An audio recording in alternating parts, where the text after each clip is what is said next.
안녕하세요. 위젤라TV 시청하신 여러분들 반갑습니다. 저희 오늘 호원 PD님 모시고 호원 PD의 무빙 토크 진행할 거예요. 저희 인사하고 들어갈게요. 전 더덕입니다. 김 PD입니다. 네. 호원 PD입니다. 네, 반갑습니다. 안녕하세요. 반갑습니다.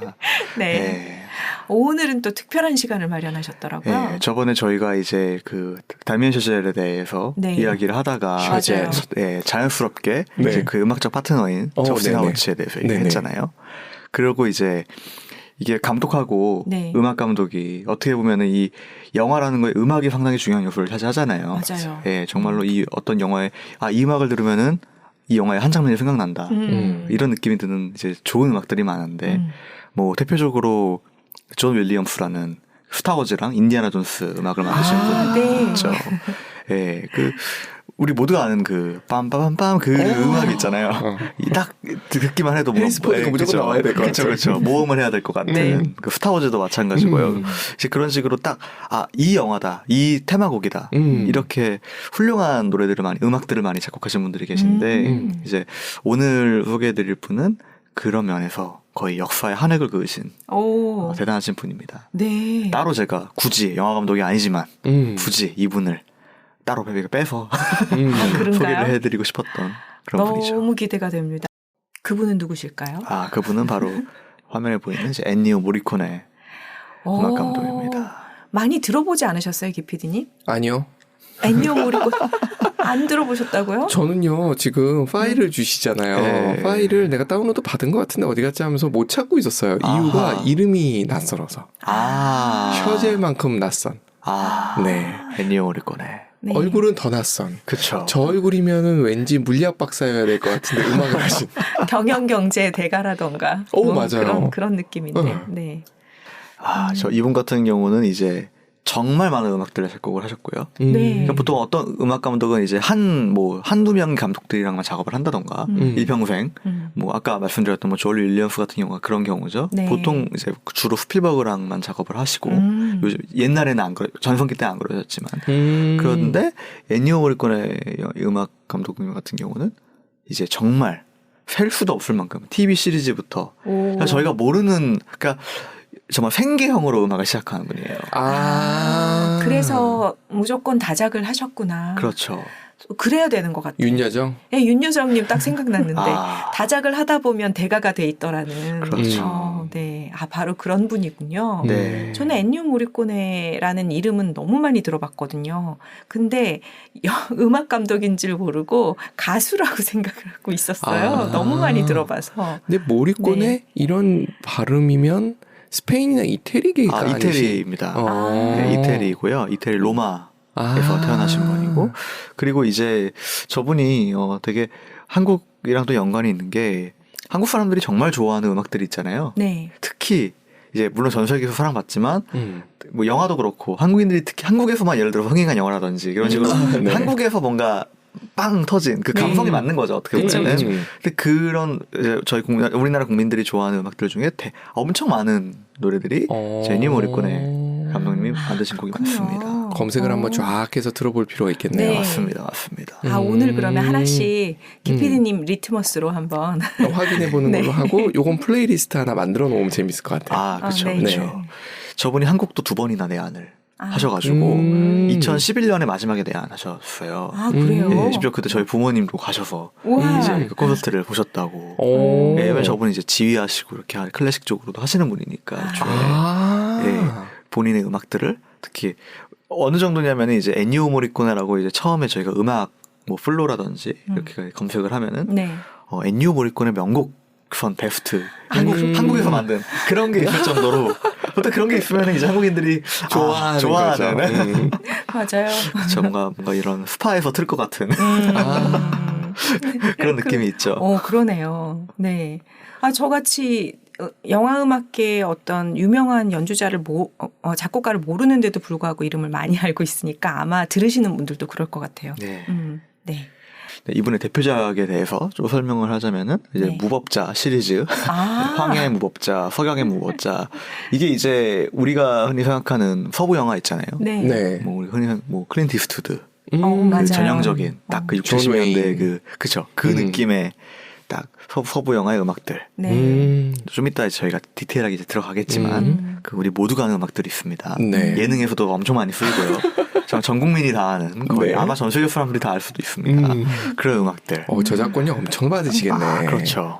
그리고 이제 그 다음에 뭐 Once Upon a Time in America라든지 클래식이죠. 워낙 뭐 그렇죠. 네, 로버트 드니로가 나왔던 클래식이고 뭐 미션. 네, 그리고 시네마 천국. 네. 특히 저 마지막 저 미션이랑 시네마 천국은 정말 우리나라에서 정말 그쵸. 모두가 사랑하는 맞아요. 그렇죠. 거의 모두가 거의 인생 영화 중 하나를 뽑는 맞습니다. 그런 영화이죠. 근데 진짜 조금만 해도 20몇 년 정도의 기간이 보여지네요. 네. 저 이후에도 하셨을 거고 저 앞에도 하셨을 거 아니에요. 맞습니다. 진짜 오래 하셨고 다작을 하셨겠다. 맞습니다. 이제 님은 이제 1928년생이시고요. 이제 2020년에 돌아가셨어요. 예. 이제 기본적으로 저분이 이제 원래 아버지가 기본적으로 음악을 하셨대요. 네, 그런 집안이었군요. 네, 그리고 트럼펫을 연주하셨던 분이었고, 근데 이제 생계형으로 어떤 막 클래식적인 어떤 막 예술적이고 그런 것보다는 정말 생계형으로 아버지가 열심히 이렇게 음악적으로 퍼포먼싱하면서 집안을 책임졌던 보고 배운 게 있었네요. 그쵸. 그런 가정에서 자랐는데 기본적으로 재능이 있었던 게 이제 6살 때부터 본인이 막 작곡을 막 하고 어머나. 9살 때 음악학교를 들어갔어요. 네, 9살 때. 맞네. 그쵸. 네. 이제 9살 때 음악학교를 들어가가지고 네. 막 열심히 본인이 하고 싶은 음악들을 공부하는데 2차 세계대전이 터지죠. 네, 그래서 10대 때는 되게 가족들도 이제 생계가 다 끊기니까 전쟁을 겪으면서 그리고 그 당시가 이제 이탈리아가 저번에 이제 이탈리아 로마 출생인데 네. 이탈리아가 이제 파시스트 정권이었잖아요. 무솔리니 정권이었잖아요. 네. 그래서 그 안에서의 뭔가 억압된 뭔가 자유가 없는 암울한 세상, 시기. 암울한 시기. 그래서 그 다크한 시대 때 이제 가장 감수성이 예민한 10대 때 그런 다크한 시대를 보냈다고 해요. 네. 그게 어느 정도 영향은 줬겠네요. 그래서 생각해 보니까 그 뭐였죠? Once Upon a Time in America가 거의 비슷한 시기잖아요. 네. 그 감성을 충분히 살리실 수 있었겠네요. 맞습니다. 맞습니다. 그래가지고 이제 그렇게 막 본인이 막 음악도 공부, 클래식을 비록 전공했지만 네. 워낙 이제 그 당시 시대상을 봤을 때 클래식이나 거 못하기 때문에 뭐 어쩔 수 없이 막 뭐라도 먹고 살아야 되겠다. 또 결혼을 했어요. 일찍 하셨군요. 50년도인가 56년도에 결혼을 하셔가지고 아이도 있어요. 그러니까 첫째 둘째를 낳으니까 내가 진짜 이제 먹고 살아야겠구나. 역시 애를 낳아야 돼. 정말 그때부터 미친 듯이 일을 하기 시작합니다. 네. 네. 심지어 이 크레딧이 안 들어가는 일도 많았다고 해요. 정말로 그냥 음악적으로 그냥 본인의 장기를 살려가지고 뭐 기본적으로 음악적인 소양이 워낙 뛰어나신 분이고 클래식 쪽으로 전공도 하셨으니까 이제 정말 뭐라도 먹고 살아야겠다. 가장으로서의 하면서, 책임감. 그쵸. 막 네. 연주도 하고 어디 가서 바에서 연주도 하고 정말 온갖 거라면서 돈을 많이 벌었다고 해요. 네. 그러다가 이제 1961년에 그때부터 장편 영화에서 음악 작업을 시작합니다. 그 로컬에 있는 그냥 영화들. 그렇군요. 그 전에 무엇이라도 막 했던 것에서 뭔가 입소문이 조금 났겠어요. 그렇죠. 네. 기본적으로 이제 트럼펫 연주자로 계속 활동을 하면서 뭐 짬짬이 다른 이제 음악적인 일도 하고 정말 생계를 위해서 정말 온갖 일을 하다가 이제 내가 이제 돈을 이렇게 버는 거 그만하고 정말로 좀 전문적으로 어떤 걸 파야겠다라는 생각에 61년부터 이제 유럽 쪽에서 그냥 조그만 영화들에 들어가서 합류를 하면서 영화음악을 시작했다고 합니다. 네. 그때까지도 계속 이태리에 계셨던 거네요. 그렇죠. 저분은 거의 이태리를 떠나신 적이 없어요. 네, 심지어 거의 돌아가실 때까지 물론 이제 일 때문에 미국 왔다 갔다 하시긴 했지만 기본적인 저분의 베이스는 유럽이에요. 그러네요. 네. 그래서 감수성이 좀 다른 게 그럴 수 있나 있겠다. 봐요. 그렇죠. 한국 사람들이 좋아하는 이유도 그런 게 있지 않을까라는 생각 좀 들긴 하네요. 맞습니다. 그리고 이제 좀 이따 설명을 드리겠지만, 저분이 항상 이제 이 예산의 부족함에, 나중에는 물론 안 그랬지만, 이제 빵 터진 다음에는 안 그랬지만, 그렇죠. 그 전까지는 이제 초창기까지는 그렇죠. 이 예산의 부족함이 항상 있었기 때문에, 이분은 이제 워낙 클래시컬한 이런 쪽으로 전공을 했고, 워낙 그쪽으로 재능이 뛰어나신 분인데, 그거를 펼칠 수가 없잖아요. 맞아요. 기본적으로 이 클래식이라는 것 자체가 뭐, 오케스트라라는 것이 뭐, 인원이 필요한 것이고 한두 푼이 아니죠. 그렇죠. 그거에 따른 뭐 급여도 당연히 필요할 것이고 맞아요. 아무리 뭐 여기가 이게 몇십 년 전이라도 말이죠. 그래서 이제 좀 이따 말씀드리겠지만 그것을 타파하기 위해서 그런 이제 한계를 극복하기 위해서 이분들의 또 선택들이 있는데 그건 좀 이따 또 설명을 해드리겠습니다. 아이디어가 궁금하다. 네. 궁한 데서 아이디어가 나오잖아요. 아니면 원맨 밴드 할 수는 요양학은 안 될 것 같은데. 네. 그렇습니다. 네. 그리고 이제 제가 이제부터는 이제 이분의 대표작들 몇 개를 소개하면서 어떻게 이분의 음악이 어떻게 여기에 쓰였고 네. 이제 그런 것들 디테일하게 말씀을 드릴 건데요. 다음 첫 번째는 이분 하면 사실 빠질 수 없는 많은 분들이 엔니오 모리코네에 대해서 설명을 하고 하면은 뭐 시네마 천국, 네. 미션 네. 뭐 이렇게 보통 생각을 하세요. 뭐 최근에 알게 된 분들은 뭐 퀸틴 타란티노의 음악감 이런 식으로 이제 많이 생각을 하시는데 사실 이분은 이 서부 영화 정확히 말하면은 마카로니 웨스턴, 그러니까 스파게티 웨스턴이라고 하죠. 혹시 들어본 적 있으신가요? 아니요? 그런 말이 있어요. 그런 표현이 있어요? 네. 클린트 이스트우드가 나왔던 대표적인 이제 화양의 무법자라든지 네. 66년도에 나온 석양의 무법자라든지 우리가 아는 클린트 이스트우드의 서부 영화들이 있잖아요. 네. 네. 그게 미국 영화가 아닙니다. 이탈리아 영화예요. 아, 그래요? 네. 이탈리아 영화에서 그러니까 미국에서 영화를 찍고 로케이션을 이제 빌리고 하려면 너무 많은 자본이 들기 때문에 네. 돈이 없는 감독들이 네. 이탈리아에 있는 조그만 배급사한테 컨택을 해가지고 네. 미국 배우들을 쓰되 네. 모든 촬영이랑 이런 걸 이탈리아에서 진행하는 거예요. 스페인이나 거기에도 사막이 있거든요. 맞아요. 네. 그렇죠. 그래서 저희가 아는 저 클린트 이스트우드의 황해 무법자, 석양의 무법자는 이탈리아 영화입니다. 어머, 속았어. 네. 100% 이탈리아 영화예요. 미소본 줄 알았어. 미국의 우와. 돈이 1달러도 들어가지 않았습니다. 웬일이에요? 이야. 그래서 마카로니? 웨스턴. 마카로니 혹은 웨스턴. 스파게티 웨스턴이라고 하죠. 미국 이제 영어권에서는 스파게티 웨스턴이라고 하고 그거를 이제 그 일본 쪽에서는 마카로니 웨스턴이라고도 해요. 너무 이해가 된다. 네. 그렇게 말하니까 스파게티 웨스턴. 네. 네. 그래서 이제 저 스파게티 웨스턴 장르의 특징이 이제 네. 그리고 저 스파게티 웨스턴이 그냥 처음에는 정말 무슨 B급 영화 네. 쉽게 말하면은 왜 그라인드하우스라고 해서 동시상영관이라고 하죠. 네. B급, C급 영화들을 두 개를 묶어가지고 한 번에 틀어주는 중간에 광고 한 번 주고 그래서 이제 옛날 관객들이 60년대 70년대 관객들이 정말 막 원래 이 영화라는 것이 영화관이란 문화가 네. 양복을 차려입고 턱시도를 입고 어떤 큰 프리미어 같은 게 있을 때 예를 들어서 뭐 아라비아 로렌스라든지 이런 네. 대형 헐리우드 작품들 있잖아요. 네. 그런 거를 딱 시네라마나 이런 거대한 LAN 극장에서 상영을 할 때 모든 관객들이 마치 오페라를 보러 가듯이 턱시도를 차려입고 정말로 여자는 드레스를 입고 딱 그 공간에 앉아가지고 이제 영화를 보면서 그런 시간을 팝콘을 먹는 게 그쵸. 아니었군요. 그런 시간을 갖는데 되게 어떻게 보면은 이제 고급 문화라고 100% 말할 수는 없겠지만 왜냐면 대중문화니까요. 하지만 어느 정도 이런 품격이 있고 이런 그런 느낌이었다면 그랬군요. 네. 또 그렇지 못한 사람들도 있잖아요. 그럼요. 그죠? 집에 네. 턱시도가 없을 수도 있고요. 맞아요. 그런 사람들에서 만든 정말 가볍게 동네 로컬 마치 뭐 자동차 극장 이런 느낌으로 네네.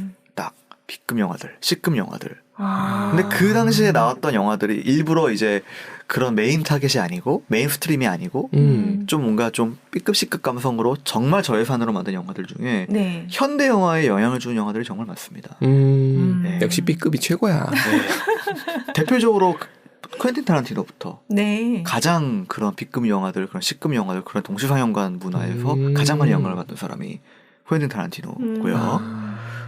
저 스파게티 웨스턴도 같은 맥락이었어요.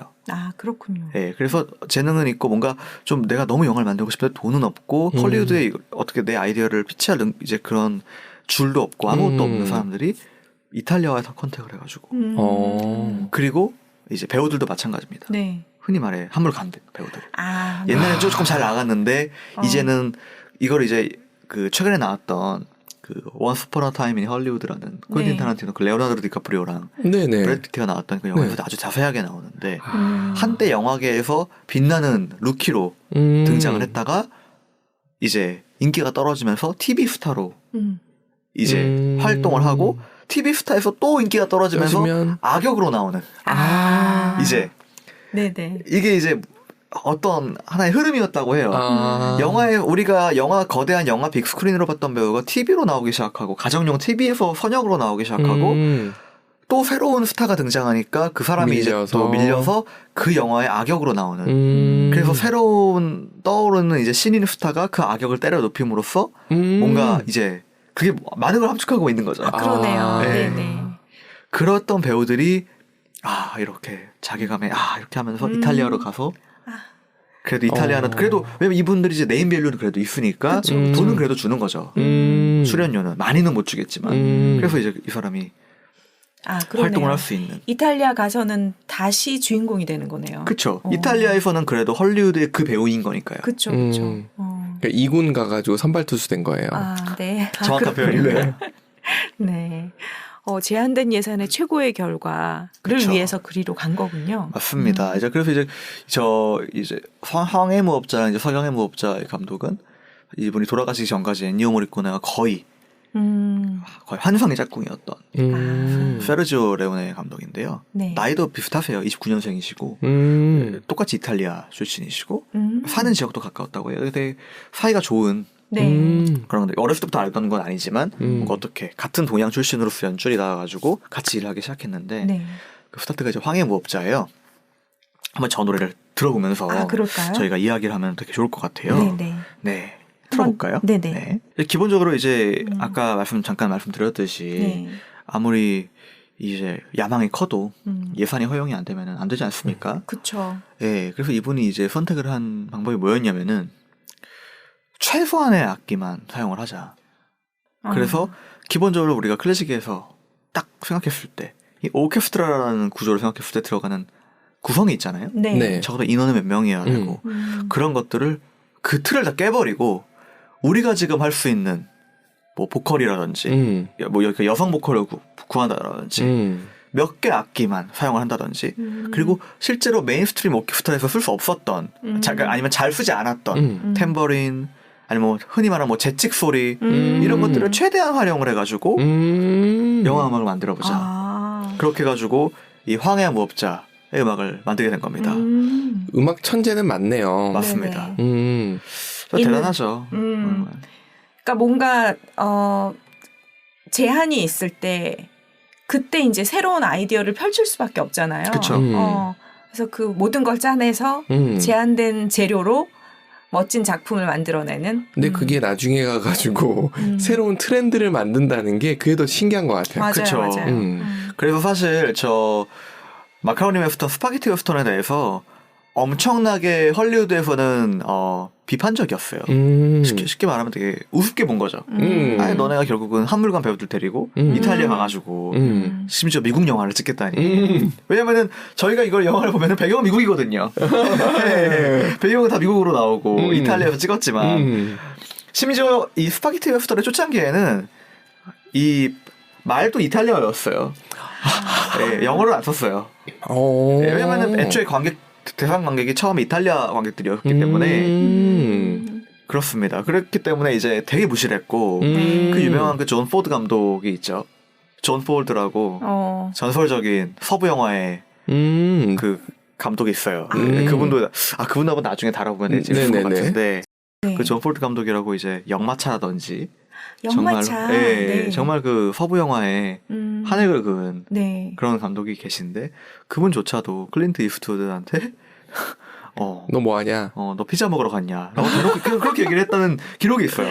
너 피자 먹으러 갔냐? 하니까 클린트 이스트우드가 당차게 그러면 감독님은 햄버거 먹으러 가셨나요? 이렇게 맞받아 쳤다고. 그렇게 대놓고 얘기할 정도로 상당히 무시받던 되게 천대받던 장르예요. 그렇구나. 근데 약간 그 느낌이 좀 있는 게 저는 미서부가 저런 그 남성의 마초적인 느낌을 살린 영화가 있어서 미국의 서부의 그런 느낌이었나 했는데 지금 이탈리아 얘기를 하시니까 이탈리아 분위기랑 딱 남성적인 맞아떨어지니까 그렇죠. 되게 신기하게. 그리고 그 부분이 되게 재밌는 부분이 이탈리아에서 만들었잖아요. 제작자도 이탈리아고 그 감독도 이탈리아 사람들인데 그 당시가 이탈리아가 무솔리니 정권을 끝나고 그러니까 2차 세계대전을 겪고 난 다음에 시작이 된 거예요. 그렇기 때문에 흔히 미국에서 갖고 있던 그 서부에 대한 판타지 정의로운 보안관 뭐 정의로운 갱들 홍길동처럼 뭔가 정의로운 뭔가 흔히 말하는 뭐 남자의 어떤 이런 멋있는 막 의리와 총과 낭만이 넘치던 시대 그거를 완전히 선선조각낸 완전 비열한 인간들밖에 없거든요. 아. 저 서부 이탈리아 스파게티 웨스턴 영화들의 특징을 보면은 모든 거의 물론 거기서 얼마나 나쁘고 얼마나 착하고 이 정도는 있지만 네. 그 악함의 정도는 다 사람마다 다르지만 기본적으로 나오는 인간 군상들이 정말로 거칠고 더럽고 막 추악하고 돈만 밝히고 정말 막 약탈을 일삼고 이런 거의 범죄자 집단밖에 안 나와요. 그러니까 꿈과 희망이 없는 거죠. 사실이고. 그죠. 네. 거기에서 단 한 사람의 영웅인 그쵸. 건가요? 심지어 그 영웅도 100% 영웅이 아닙니다. 다 찌질한가요? 무법자예요. 그나마 조금 양심이 있고 조금 의리가 있을 뿐이에요. 하지만 전혀 도덕적으로 봤을 때 옳다고 할 수는 없는 사람이에요. 그렇구나. 네. 이태리가 전쟁도 치르고 하면서 사실은 패전국이잖아요. 그쵸. 그거를 약간 찌질하게 네. 이렇게 미국을 끌어내리는 형태로 만들었다라고도 이해할 수 있겠네요. 그쵸. 되게 뭔가 인생에 대해서 되게 염세적이고 네. 낭만은 이 세상에 존재하지 않다. 너희가 말하는 아메리칸 그 서부에 없다, 그런 거. 파라다이스 없다. 이거를 이 이탈리아 사람들이 이제 만든 거죠. 아, 그렇게 보면 재밌겠다. 네. 그 당시에는 그냥 서부 영화라고 생각하고 봤었는데 그렇죠. 아니군요. 그렇죠. 그래서 이제 저 영화 같은 경우 황야의 무협자 같은 경우는 원래 이제 저것도 되게 재밌는 스토리가 네. 요진보라는 일본의 영화가 있어요. 그 구로사와 아키라 감독의 영화인데 그 영화를 표절해서 만든 영화예요. 네. 네. 그 내용을 표절했어요. 뭐야. 그래서 심지어 그 요진보 이 황해무업자가 일본에 개봉을 했을 때 정식으로 네. 서부의 요진보 이런 식으로 제목이 이제 석양의 요진보였나 이런 식으로 사막의 요진보 이런 식으로 번역이 돼가지고 제목이 될 정도로 대놓고 표절했네요. 대놓고 표절했어요. 너무 재밌는 거는 이 영화가 엄청 저예산으로 만든 영화인데 네. 어마어마하게 흥행을 했습니다. 전 세계적으로. 와. 심지어 요진보보다 더 흥행을 해가지고 요진보는 지금은 거의 일본 영화 아니 세계 영화 역사상 가장 훌륭한 영화 중 하나로 꼽히는 명작인데 구로사와 아키라 감독의. 근데 구로사와 아키라 감독이 막상 그 영화가 일본에 개봉했을 때 돈을 하나도 못 벌었대요. 오히려 마이너스였대요. 흥행이 망해가지고. 근데 자기한테 그 허락도 안 받고 표절한 저 작품이 전 세계적으로 대박이 난 거예요. 화가 나가지고 후송을 겁니다. 네. 그래가지고 그쪽에서도 쿨하게 오케이 그러면은 아시아판권의 수익의 15%를 너희한테 주겠다. 오, 나쁘지 이렇게 않다. 해가지고 구로사와 아키라가 요진보로 그때 마이너스한 돈에 그러니까 완전히 한 60배, 70배를 벌어들입니다. 그래서 나중에 시간이 지나가지고 저 영화의 감독인 세르지오 레오네를 구로사와 아키라 감독이 서석에서 만났을 때 저 레오네 감독이 이제 조크로 웃으면서 내가 너 거 표절했는데 솔직히 너 영화보다 돈 너 많이 벌지 않냐고 이렇게 해가지고 그냥 웃고 끝냈다는 그런 얘기가 표절해 주셔서 감사합니다네요. 그렇죠. 사실이었으니까. 그렇습니다. 네. 그래서 이제 저 황해 무법자가 이제 대박을 치고 그로부터 자 2년 뒤에 석양의 무법자가 나옵니다. 이 영화 음악은 워낙 이제 유명한 음악이에요. 네. 예능에서도 많이 쓰였고 그런 네. 음악인데요. 자 보시면은 바로 이거. 그렇죠. 네. 자. The Good, The Bad and The Ugly가 이제 영어 원제예요. 이탈리아 원제도 이제 그렇죠. 혹시 어떤 게 좋은 놈, 나쁜 놈, 이상한 놈. 그거네. 맞습니다.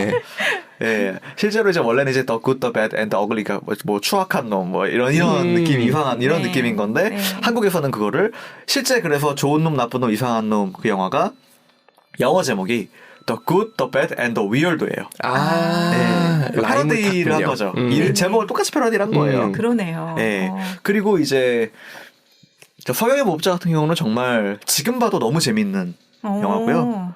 너무나도 스토리가 짜임새 있고 3시간이 넘는데도 불구하고 너무나도 흥미롭게 볼 수 있는 그런 영화예요. 너무 오래전에 봐가지고 기억이 안 나. 한번 봅시다. 네. 다시 봐도 재밌는 영화입니다. 그리고 아까 전에 좋은 놈 나쁜 이상한 놈 말씀을 드렸는데 스파게티 웨스턴이 있다고 했잖아요. 네. 또 이 만주 웨스턴이 있습니다. 만주 웨스턴. 만주 웨스턴. 저 스파게티 웨스턴의 영향을 받아가지고 우리나라와 중국, 그러니까 한국과 중국에서 우리도 저런 웨스턴 영화를 찍고 싶다. 네. 저예산으로. 네. 왜냐면 이 미국의 서부 영화가 워낙 이 영화사에서 중요한 역할을 했기 때문에 그 당시에 영화를 보고 자란 감독님들은 모두 다 그 서부 영화의 서부 영화를 나도 언젠가 이런 게 있단 말이죠. 그렇기 때문에 우리도 이 동양권에서 이 아시아권에서 소비영화를 찍을 수 없을까? 우리가 미국을 갈 수는 없으니 그래서 선택한 게 만주입니다. 아시아의 그런 사막은 개마고원 아니면 만주인데 개마고원 갈 수가 없으니까 네. 만주로 간 거죠. 그래서 그때 나왔던 영화들이 아주 많습니다. 뭐 쇠사슬을 끄는 사나이라든지 뭐 그러니까 되게 이제 우리가 지금은 사람들이 많이 모르지만 무슨 그 당시에 사나이군요. 그 60년대에 나왔던 대놓고 저 클린트 이스트우드의 영화들을 패러디한 네. 그런 영화들이 아주 많습니다. 그 좋은 놈 나쁜 놈 이상한 놈도 그거를 이제 오마주를 해가지고 리메이크는 아니지만 어떻게 만든 거죠. 네네. 현대식으로. 네. 그래서 보면은 저예산인데도 불구하고 그리고 이 서강의 무법자의 OST를 보면은 네. 엔니오 모리코네가 음악이 되게 악기가 몇 개 없어요. 그냥 빠라바라바 이거랑 그 몇 개 그렇게 막 웅장한 오케스트라 나오고 그게 아닙니다. 네. 하지만 정말로 효과적으로 지금 전 국민이 다 전 세계 사람들이 다 알잖아요. 그러니까요. 예, 그러니까 그 당시에는 돈이 없어가지고 어떻게든 돈을 아끼자 하면서 악기 줄이고 대신에 그러면은 이걸 뭐 휘바람이나 이런 소리로 대체할까 이런 식으로 해가지고 만들었는데 네. 오히려 지금은 전 세계 사람들이 아는 그런 명곡이 됐다는 게 참 아이러니하면서 정말 감동적이죠. 그러네요. 여기 저예산으로 가야 돼요. 여행을 저예산으로 가니까 기억이 오래 남잖아요. 맞습니다. 자기 합리화 아니시죠? 자기 합리화죠, 당연히. 이분도 자기 합리화하실걸요? 맞습니다. 그래서 명작 나오잖아요. 그렇죠. 이제 그 다음으로 넘어가시면 이분이 이제 아까 앞에 두 영화로 이제 미국에서도 알아주는 네. 그런 이 음악 감독 뭐지 이렇게 됩니다. 실제로 이제 너무 이제 감명을 받아가지고 이 스탠리 큐브릭 감독이 네. 따로 엔니오 모리코네한테 전화를 해가지고 내가 이번에 시계테 오브 오렌지라는 영화를 만드는데 같이 해줬으면 좋겠다 라고 이야기를 했대요. 그리고 세르지오 레오네 감독한테 전화를 해가지고 도대체 어떻게 하면은 이렇게 영화하고 음악이 찰떡궁합으로 맞아 떨어질 수 있는지가 궁금하다 이렇게 이야기를 했대요. 근데 이제 세르지오 레오네가 중간에서 자기가 너무 사랑하는 엔니오 모리코네를 이 명감독한테 뺏길 것 같으니까 장난질을 합니다. 근데 큐브릭 감독 엔니오 모리코네가 요즘 너무 바빠가지고 당신 영화 못 해줄 것 같아. 엔니오 모리코네 너무 신났는데 내가 큐브릭을 하다니. 그래가지고 스탠리 큐브릭이 엔니오 모리코네를 안 하기로 하고 다른 음악 감독이랑 하게 돼요. 저런. 그거를 이제 엔니오 모리코네가 나중 죽기 전까지 그때 했어야 됐는데 이러면서 후회를 했다고 합니다. 한 번쯤은 이 명감독하고 영화를 만들었어야 했는데 이러면서. 중간에서 그러면 안 되지. 그렇죠. 영화계의 명작을 위해서 그러니까요. 내려놓을 땐 내려놔야지. 찌질하네. 그래서 이제 이 영화 두 개로 이제 정말 이 사람 대단한 사람이다 이렇게 평가를 받고 하지만 이분은 꿋꿋이 자기 길을 갑니다. 보통 이렇게 유럽에서 히트를 치는 음악 감독이나 영화 감독들이 다 메인스트림으로 나오고 싶어 하잖아요. 그쵸. 네. 근데 이분은 절대 이탈리아를 벗어나지 않아요. 헐리우드로 오지 않았군요. 그러니까 물리적으로 헐리우드에 와가지고 그러면 이제 저건 헐리우드에 저서 음악 감독이 이렇게 하지 않습니다. 본인의 라이프 스타일을 고수하면서 대신에 이제 의뢰는 받겠다. 그렇게 해가지고 이제 나온 이제 영화가 대표적인 우리나라 사람들이 너무 좋아하는 저 미션하고 시네마 천국입니다. 네. 이 음악은 가브리엘스 오보에라는 이제 노래인데 네. 워낙 우리나라 사람들 하면 넬라 판타지아로 가장 유명하죠. 맞아요. 네. 넬라 판타지. 그렇죠. 불러주시나요? 여기까지밖에 몰라요. 저 음악을 처음에 만들 때 정말로 어떻게 하면은 이 등장인물들의 감정선이나 이런 거를 가장 잘 표현할 수 있을까? 처음에는 엄청 웅장한 클래식곡으로 생각을 하고 막 그렇게 요리조리 생각을 했다가 이거는 그냥 가볍게 가장 심플한 게 베스트다. 이렇게 해가지고 그러니까 최적의 선택을 한 거죠. 네. 지금 우리 모두가 알잖아요. 그리고 나중에 그리고 이 음악에 이 가브리엘 포보에라는 음악에 가사를 붙여가지고 만든 게 넬라 판타지아입니다. 예, 정말 대단하죠. 그러고 보면 그러네요. 그 오보에 연주하면서 거기 원주민들이 이렇게 포위하잖아요. 네, 포위하다가 그 음악에 감동하는 그 장면 자체가 너무너무 감동적이었거든요. 기억이 안 나요. 전 폭포 장면밖에 기억 안 나. 명장면인데 기억이 안 나시는구나. 그렇죠. 사람마다 기억하는 부분이 달라서. 그러네요. 그렇죠. 그래서 저 미션 감독하고 그러니까 근데 슬픈 게 이제 저 미션의 감독님이 저 영화 이후로 딱히 저 영화만큼 명작을 만들지는 못했습니다. 그러셨구나. 참 신기해요. 어떤 분들은 계속 내놓는 분도 있고 어떤 분은 딱 하나 예. 그런 경우도 많이 있으시더라고요. 그렇죠. 그때 우주와 접신하신 거. 아니면 뭔가 그렇죠. 그 외계인이 와서 네. 하나만 주고 간 거야. 그렇죠, 그렇죠. 실제로 그런 식으로 해가지고 필모그래피에 딱 한 편만 만들고 은퇴하신 분들도 많습니다. 나는 내가 영화로서 할 수 있는 말은 다 했다. 이 영화로. 그렇게 하고. 홍 PD님은 어떠실 것 같아요? 대박이 딱 났어. 네. 최고의 명작이 났어. 은퇴하실 것 같으세요? 아니면 계속? 저 좀 끌고 가겠죠. 사람마다 다른 거 같아요. 그렇게 해주시길. 네, 저 끌고 가겠죠. 네. 원래 이 아카데미에서 상을 받으면은 네. 그 다음 영화는 꼬꾸라지는 경우가 되게 많거든요. 맞아. 네. 아카데미 작품상을 받은 다음에 이제 아카데미 작품 감독이니까 네. 배우들도 그렇고 제작사도 모든 걸 지원해주고 싶고 엄청 기대하죠. 배우들도 내가 이 아카데미 작품상 받은 감독의 차기작에 내가 주연이 됐으면 좋겠다. 거의 감독으로서는 신과 같은 전지전능함을 가진 거예요. 모든 걸 컨트롤할 수 있으니까요. 그때 꼬꾸라진 경우가 되게 많더라고요. 너무 풍요로우면 안 돼. 네. 적당히 불안하면서 그렇죠. 이 텐션이 있는 게 좋은 것 같아요. 맞아요. 네. 그래서 보면은 그렇습니다. 근데 대단한 게 꾸준히 영화를 잘 만드는 감독들이 있죠. 네. 맞아요. 근데 쿠엔틴 타란티노 감독 같은 경우는 이번에 그러니까 원스 어폰 어 타임 인 헐리우드가 가장 마지막 작품인데 그게 9번째 작품이거든요. 네. 근데 이제 10번째 작품이 올해 가을에 촬영이 들어가요.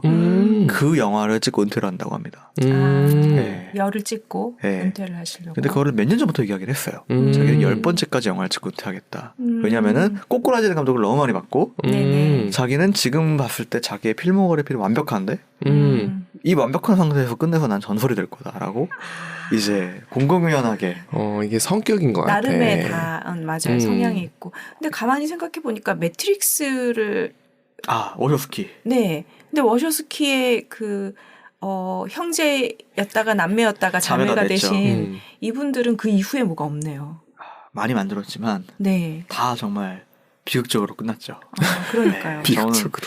심지어 그 영화들을 거의 다 챙겨본 사람 입장에서 네. 아주 큰 정말 그분들이 매트릭스를 대박을 내고 만든 영화가 어마어마한 돈을 들여서 만든 그 스피드 레이서라는 영화가 있어요.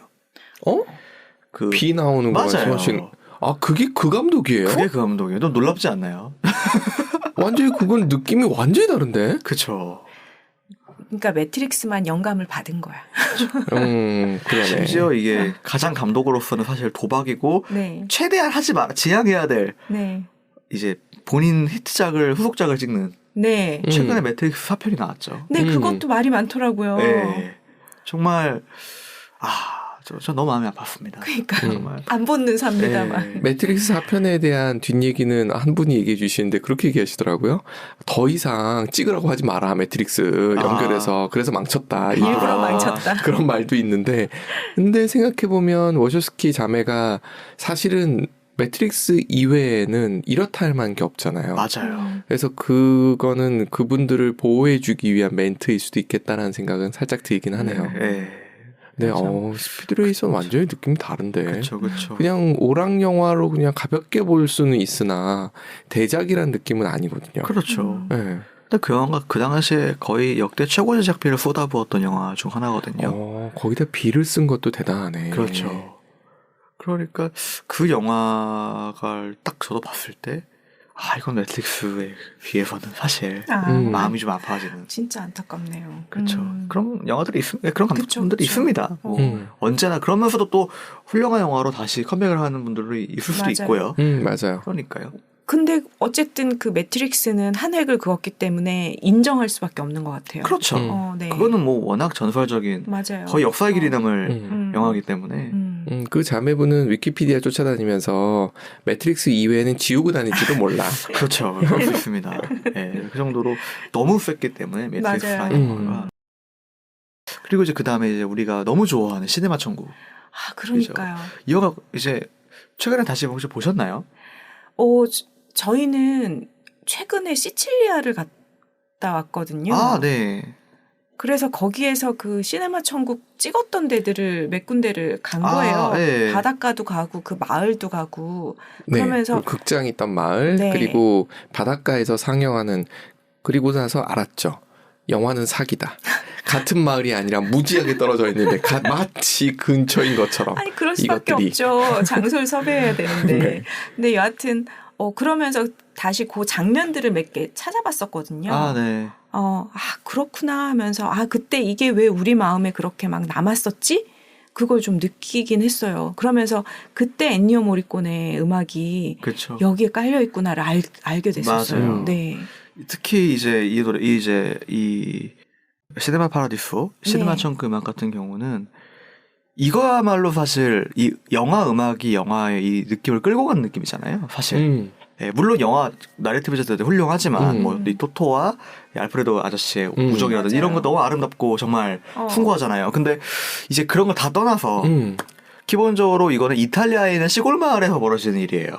그러니까 사실 뭐 예를 들어서 뭐 그러니까 이탈리아가 아닌 뭐 미국이라든지 만약 뭐 한국이라든지 다른 나라에서의 이 공감대랑은 되게 저는 사실 그래가지고 저는 미션이랑 시네마 천국을 좀 다르게 보는 게 시네마 천국은 우리나라로 치면 응팔 같은 느낌인 거거든요. 애초에 이뤄지는 전개 자체가 이 뭔가 억압이 심하고 되게 검열이 심한 이 옛날의 이탈리아 시골 마을에서 뭐 교회도 가까이 뭐 커뮤니티랑 이 마을 공동체랑 가까이 돼 있고 이 어린 소년이 그때 이 영화관 오래된 낡은 영화관에서 봤던 영화들의 추억 여기 부분에서 이 영화가 88년도 영화인데 그럼 이때 관객들은 그게 본인들의 과거란 말이에요. 어떻게 보면은 아니 본인의 아버지 얘기라든지 그러니까 그 면에서 공감되는 부분들이 있는데 그렇지 않은 부분 그러니까 분명히 다를 거란 말이에요. 그분들이 느끼는 이 시네마 천국이랑 저희들이 느끼는 시네마 천국이랑 그쵸. 근데 그 공통점을 만들어주는 게 이 음악이라고 생각을 하거든요. 맞아요. 그래서 마지막에 이제 나이가 든 이 토토가 유명한 감독이 돼서 돌아온 내가 성공하기 전까지 돌아오지 않겠다. 고향을 돌아오지 않겠다. 라고 했는데 그때 이제 나이가 들고 유명한 감독이 돼가지고 살던 마을에 돌아와서 알프레도가 자기한테 죽기 전에 남겼던 그 필름 그때 편집본. 그 당시에 편집본 검열됐었던 그 장면을 돌아보면서 딱 인상에 과거를 그 회한을 딱 회한에 잠기는 그럼 이제 그거를 2시간 45분 동안 이 영화를 봤던 관객들도 같이 느끼는 거잖아요. 맞아요. 근데 그걸 넘어서서 이 이탈리아 관객들은 뭐 내 아버지 아니면 뭐 젊었을 때다. 그때를 생각하면서 분명히 느낌이 다를 거란 말이죠. 크게 느꼈겠다. 그쵸? 정말 그러네요. 근데 그것을 이제 이 음악이 사실 이 모든 걸 딜리버 마지막에 해주는 거잖아요. 맞아요.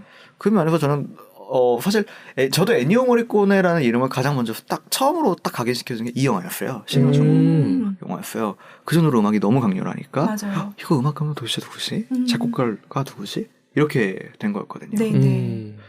정말 대단한 것 같아요. 그런 면에서. 시네마 천국에서 음악 빼면 사실 남는 게 시체죠. 우리한테는 남아요. 없는 거지. 우리한테는. 그렇죠. 네. 사실. 네. 그렇기 때문에 참 대단한 음악 감독이다. 작곡가시다. 이런 생각이 듭니다. 음악을 잘 모르는 제 입장에서도 시네마 천국은 마지막에 그 키스신하고 그리고 음악밖에 기억이 안 나는 그쵸. 딱 그 음악이에요. 그 영화예요. 맞아요. 그러니까 음악 감독이 진짜 큰 역할이죠. 영화를 볼 때 소리가 작을 때요. 저는 대사에서도 물론 답답함이 느껴지지만 소리가 작으면 음악이 안 들리잖아요. 그럼 그 감흥이 하나도 없어요. 그건 되게 신기한 것 같아요. 맞아요. 기피디님은 효과음이 없으면 감흥이 안 느껴지죠? 갑자기 문득 떠올랐는데 효과음은 잘 모르겠는데 우리 사극 같은 거를 할 때 음악을 넣을 때 보통은 그 아예 요즘 음악을 넣든지 아니면 아예 옛날 걸 넣잖아요. 맞아요. 그런 식으로 연주를 하잖아요.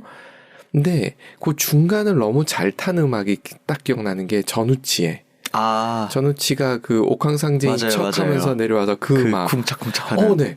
그 음악은 정말 인상적이었어요. 맞아요. 그거 많이 쳐지는 그런 음악들이 있네요. 네. 그렇죠. 그렇습니다. 인생에서 한 번만 이렇게 뭔가 전 세계 사람들의 주목을 끌어도 대단한 건데 이분은 도대체 몇 번을 한 거야? 그러니까요. 정말 어마어마합니다. 네. 부럽습니다. 현대로 완전 현대로 넘어와서 쿠엔틴 타란티노라는 정말 명감독하고 협업을 하기 시작합니다. 이 부분이 되게 재밌는 게 쿠엔틴 타란티노는 아까 말씀드렸듯이 B급 영화, 그러니까 스파게티 웨스턴 광팬이자 B급 영화의 광팬이잖아요. 그래서 그런 B급 영화의 요소들 본인이 옛날에 좋아했던 영화 장르들을 다 갖고 와가지고 버무려가지고 땅 하고 내놓는 네. 정말 A급, F급 영화로 만들어서 내놓는 감독인데 에니오 모리코네를 워낙 옛날부터 좋아했고요. 네. 왜냐면은 뭐 워낙 그런 아까 뭐 말씀드렸던 황해의 무법자, 서양의 무법자부터 유럽의 그리고 미국 옛날 미국 영화의 훌륭한 영화들을 정말 많이 참여했기 때문에 네. 사실 영화를 좋아하는 사람들은 에니오 모리코네를 다 좋아하죠. 근데 이제 쿠엔틴 타란티노를 너무 좋아하는 거를 넘어서서 이제 그분의 음악을 무단으로 쓰기 시작합니다. 자기 영화에. 네, 본인 영화에 무단으로 사용합니다. 무단으로? 네, 에니오 모리코네가 화낼 정도로 무단으로 그냥 자기가 갖고 와가지고 어떤 영화에 썼던 OST 갖고 와서 쓰고 이런 식으로 사용을 합니다. 근데 이제 워낙 뭐 대단한 감독이 됐으니까 뭐 그리고 분명히 로열티도 좀 줬겠죠. 줬겠죠. 근데 이제 대놓고 정식으로 요청은 안 했을 뿐이지. 근데 이제 애니오 모리코네도 불만을 토로하다가 저 장고픈 분노의 추적자부터 아예 이제 공식적으로 이제 영입을 부탁을 드려가지고 이제 OST도 같이 만들어 달라고 부탁을 하고 그리고 뭐 당신이 썼던 옛날 이런 음악을 쓰고 싶습니다. 네. 이제는 정말 비즈니스로 같이 묶어가지고 활동을 하게 되죠.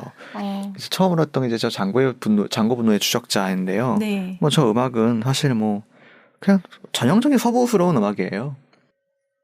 막 뭔가 평원을 달리면서 복수를 꿈꾸는 네. 또 이제 코엔틴 타란티노 하면 또 복수 아니겠습니까? 테마가. 아 정말 어마어마한 영화죠. 전 저 영화를 미국에서 처음 봤는데 네. 아직도 기억에 남는 게 정말 거의 축제가 됐던 극장이. 혹시 보셨나요? 못 봤어요.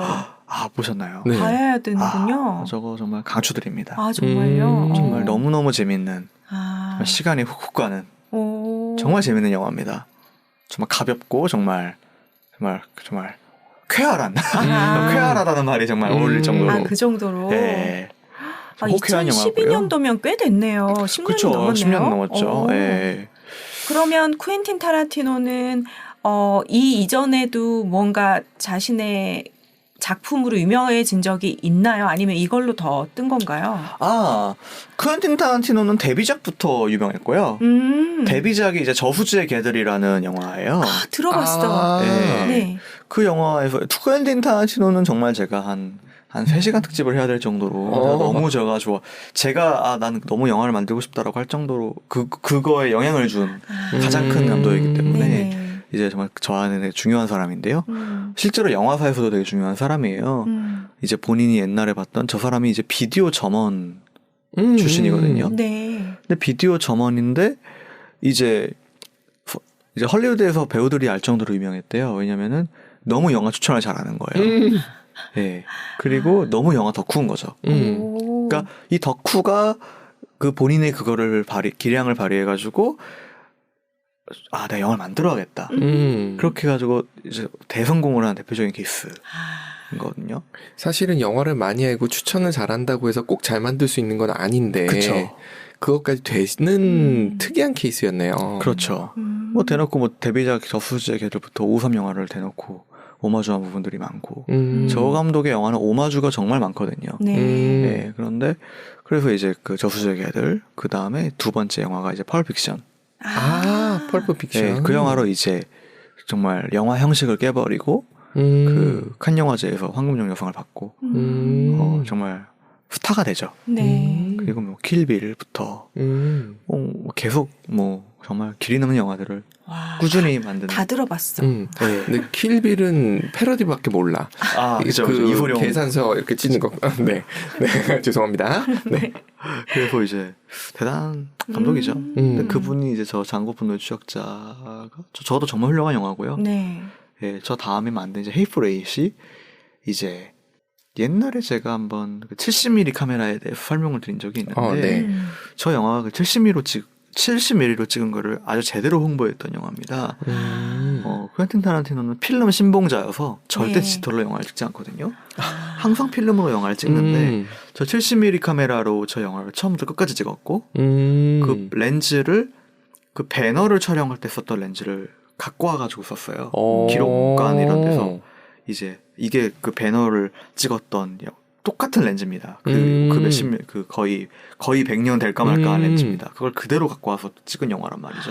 아, 그 느낌을 살리고 싶었군요. 네. 실제로 되게 옛날 영화 느낌이 나요. 근데 그 영화에서는 이제 더 헤이플 에잇이라는 저 영화에서는 네. 대놓고 이제 이 음악이거든요. 이게 엔니오 모리코네가 정말 오랜만에 거의 몇십 년 만에 서부 영화 음악을 작곡을 한 거라고 해요.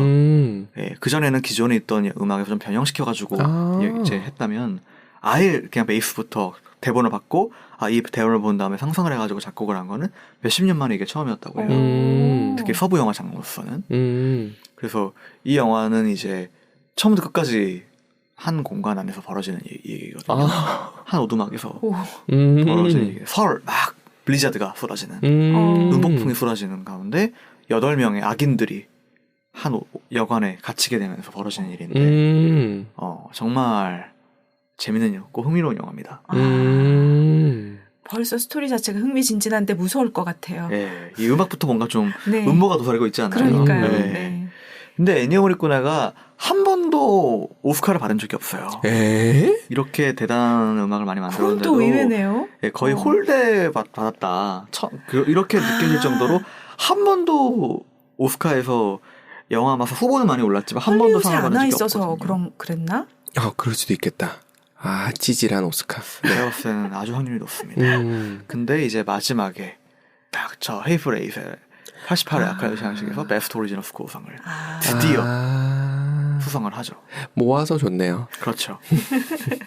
이건 실제로 저분의 연세가 거의 진짜 거의 90살 가까이 됐을 때가 거의 80대 중후반 때예요. 네. 그러니까 완전 커리어의 후반부에 드디어 오스카상을 탄 거죠. 그래서 저분이 아직도 기억에 남는 게 저분이 상 받을 때 이제 모든 배우들이 이제 기립박수를 했던 그 자리에 있던 사람들이 자리에 앉아있던 사람들이 워낙 이제 이 영화 역사 안에서 너무나도 중요한 인물이기 때문에 단순히 음악 감독이라는 걸 넘어서서 어떻게 보면 문화를 만드는 거잖아요.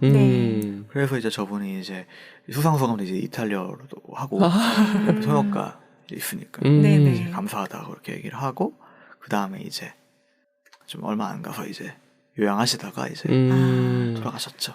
그래도 여한은 안 남으셨겠다. 그렇죠. 네. 결국은 딱 활용정점을 오스카로 끝내셨기 때문에. 근데 상은 받으셨는지 몰라도 좀 아쉬운 거는 뒤에 두 곡은 잘 많이 알려지지는 않았네요. 그렇죠. 예능에서 안 써서요. 그렇다고도 볼 수 있는데 인상적이지 못했던 부분도 뭔가가 이렇게 달랐던 게 있지 않을까라는 생각은 좀 일단 드네요. 기본적으로 영화 자체가 이제 너무나도 잘 만들고 훌륭한 영화인데 뭐 어떤 이런 왜 시네마 천국 같은 경우도 우리가 명작들이 많잖아요. 네. 근데 우리가 모두가 명작이라고 인정하는 영화들이 있지만 그 안에서 뭔가 클래식으로 인정받는 것들이 또 있잖아요. 그렇죠. 맞아요. 계속 회자되는 작품들이 있는데 그런 영화는 시간이 지나면 또 모르죠. 맞아요. 왜냐면 이건 뭐 그래도 최근작이기 때문에 그렇죠. 최근에 나온 영화들이기 때문에 맞네요. 그리고 기본적인 베이스가 이제 오락 영화거든요. 음. 이제 퀘엔틴 타란티노는 어떤 아트풀한 어떤 예술 영화를 만들라기보다는 오락 영화를 만드는데 그게 정말 어마어마한 작품성을 가지고 있는 느낌이기 때문에 기본적인 베이스가 네. 대중들을 상대로 만든 영화이기 때문에 이제 근데 실제로 영화랑 이제 같이 보시면은 네. 음악이 기가 막히게 잘 어울립니다. 아, 그래요? 그건 봐야 되겠네. 퀘엔틴 타란티노는 음악을 정말 잘 쓰는 감독으로 유명해요. 그래서 저는 모든 정말 장면에서 딱딱 어울러 떨어집니다. 아, 그래서 급해서 일단 쓰고 나중에 통보하는 방식으로 하셨나 보다. 맞습니다. 뭐 돈을 네. 주셨겠죠. 네. 당연히 있겠죠. 결제는 할 건 결제하고 그쵸. 좀 급해서 이건 정식 실제로 계약서를. 애니오 모리코네가 화가 많이 냈대요. 많이 냈어요. 인터뷰에서 네. 나는 퀘엔틴 타란티노라는 사람은 다시는 작업 안 할 거다. 내 음악을 정말 막 말도 안 되는 장면에 갖다 썼다. 막 이런 식으로 막 되게 분노도 많이 했어요. 공식적인 자리에서. 네네. 그런데도 결국은 같이 일을 한 걸 보면은 기본적으로 인정한 거죠. 인정한 거다. 아이, 통장에 찍히면 용서해줄 수도 있고. 근데 그 엔니오 모리코네 입장에서는 그 나이에 더 이상 돈에 대한 것보다 이 감독 인정 이게 컸을 것 같아요. 실력 인정한다. 내가 투덜댔지만 사실 기가 막히게 잘 썼네. 속으로 역시 인정. 아름답게 포장하시는 능력이 있으시고요. 저는 그냥 뭐 생각나는 대로 본능적으로. 네. 네. 그래서 그렇습니다. 그러니까 에니오 모리코네의 이런 필름 이제 역사를 쭉 보면은 처음에는 정말 어렵게 뭐 가족이 음악을 하니까 뭐 너무 기분 좋게 뭐 음악을 배우고 싶어 시작을 했지만 음악도 실질적으로 전공을 했고 네. 근데 결혼하고서 이제 먹고 살아야 되니까 생계형으로 막 이리저리 막 프리자 뽀잡을 뛰다가 네. 영화 음악을 하게 되고 그리고 이제 그 없는 돈에 그 없는 제한된 예산에 그 무시받는 장르 그 안에서 어떻게든 최적의 결과물을 만들어야 된다. 그렇죠. 그래서 그 훌륭한 이제 음악들을 만들고 그리고 이제 또 자기 분야 안에서 헐리우드에서 들어오는 뭐 작품들 이런 뭐 유럽에서 들어오는 작품들을 또 훌륭한 음악들을 묵묵히 만들어내고 마지막으로 이렇게 오스카상을 받는 것까지 좀 대단한 이렇게 이 로드를 기승전결이 맞는 분이네요. 마치 영화 같아요. 네. 그 시대를 쭉 훑어가시네요. 아무래도 이분이 오래 또 작업을 하셨고 해서 시대가 쭉 보이기도 하고 좋네요. 네. 참 행복한 삶이었을 것 같아. 맞습니다. 네. 초반의 고생이 먹고 살기 위해서 뛰기는 했으나 네. 대단한 한 거장의 인생과 함께 영화를 쭉 훑어봤습니다. 그러니까요. 네. 쫙 다 봐야 되는 볼 게 계속 쌓여갑니다. 그러게요. 언제 한번 상영회를 한번 하시죠. 그래야 되겠어요, 정말. 네. 오늘 소개해 주신 내용들, 사실 이렇게 들어야 또 기억나는 영화들이 있잖아요. 그러면 다시 한번 살펴보게 되고, 기억하게 되고, 그래서 이 시간이 좋은 것 같아요. 네. 네. 오늘 저희 음악 다 들은 거죠? 맞습니다. 네. 오늘 시간 또 감사합니다. 감사합니다. 네. 다음에 또 어떤 주제로 갖고 오실지 또 기대가 됩니다. 타란티노 감독 시리즈가 들어가지 않을까 뭐 이런 생각도 한번 해봅니다. 자연스럽게 네. 그렇게 네. 알겠습니다. 네, 수고하셨습니다. 감사합니다. 수고하셨습니다. 감사합니다.